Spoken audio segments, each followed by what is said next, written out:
ব্রাহ্মণবাড়িয়ায় নৌ নিরাপত্তা সপ্তাহ পালন করল তরি বাংলাদেশ। এবারের প্রতিপাদ্য ছিল বিপদমুক্ত নৌযাত্রা, জানমালের সুরক্ষা। ১০ থেকে ১৬ মে পর্যন্ত চলা এই সপ্তাহের সমাপনী দিনে তরি বাংলাদেশের আয়োজনে আজ শনিবার বেলা ১১টায় তিতাস নদীর আনন্দবাজার ঘাটে এক জনসচেতনতামূলক কর্মসূচি অনুষ্ঠিত হয়েছে। বক্তারা তাদের বক্তব্যে তিতাস নদীতে বিরাজমান সংকটগুলো তুলে ধরেন। তারা জানান, নদীর বিভিন্ন পয়েন্টে অবৈধভাবে বর্জ্য ফেলে নদী ভরাট করা হচ্ছে, যা পানির স্বাভাবিক প্রবাহে বাধা সৃষ্টি করছে।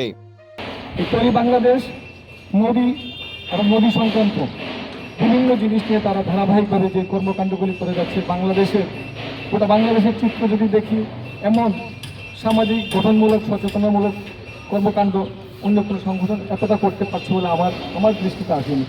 পাশাপাশি কিছু অসাধু ব্যক্তি ঘের দিয়ে মাছ ধরার নামে নৌকা চলাচলের মূল পথ সংকুচিত করে ফেলছে। এতে নৌ দুর্ঘটনার ঝুঁকি বাড়ছে এবং নদীপথের স্বাভাবিক নাব্যতা হুমকির মুখে পড়ছে। এ সময় বক্তারা নৌযানের ফিটনেস যাচাই, মাঝিদের প্রশিক্ষণ ও লাইসেন্স, নিরাপত্তা সামগ্রী নিশ্চিত করা, অতিরিক্ত যাত্রী বা পণ্য পরিবহনে নজরদারি বাড়ানো, রাতের বেলা বাল্ক হেড চলাচল বন্ধ করা, তিতাস নদীতে ডুবুরিসহ নৌ পুলিশের ইউনিট নিশ্চিত করা ও নদী খননের মাধ্যমে নৌপথ সচলের দাবি করেন।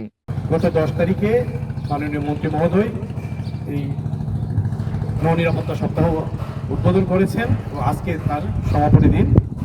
আমরা ব্রাহ্মণবাড়িয়াতে তিতাস নদীর পাড়ে দাঁড়িয়েছি। শুধু তিতাস নদী নয়, আমরা এখানে দাঁড়িয়ে মেঘনার কথা বলতে চাই, শীতলক্ষা, বুড়িগঙ্গা, পদ্মার কথা বলতে চাই। আপনি খেয়াল করবেন যে এই যে বর্ষা মৌসুমটা আসলে এই নৌ দুর্ঘটনা নিয়ে কিন্তু অনেক কথা হয়। একটা দুর্ঘটনা ঘটার পর কিন্তু নড়ে চড়ে বসে প্রশাসন, কিন্তু এই দুর্ঘটনা ঘটার আগেই কিন্তু কোনো ধরনের নিরাপত্তা নিয়ে কোনো নজরদারি থাকে না। AFM আব্দুস সাকির ছোটনের সঞ্চালনা ও তরি বাংলাদেশের আহ্বায়ক শামীম আহমেদের সভাপতিত্বে প্রধান অতিথি হিসেবে উপস্থিত ছিলেন মাল্টি পার্টি অ্যাডভোকেসি ফোরামের সভাপতি ABM মমিনুল হক। স্বাগত বক্তব্য রাখেন তরি বাংলাদেশের আহ্বায়ক কমিটির সদস্য খালেদ মুন্নি।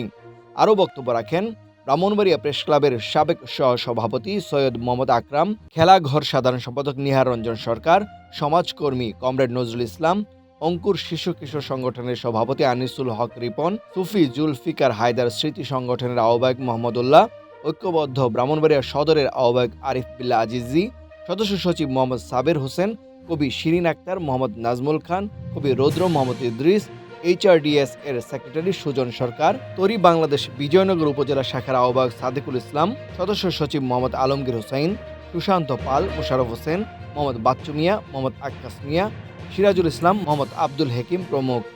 এনবির হাসান, সারাবেলা নিউজ, ব্রাহ্মণবাড়িয়া।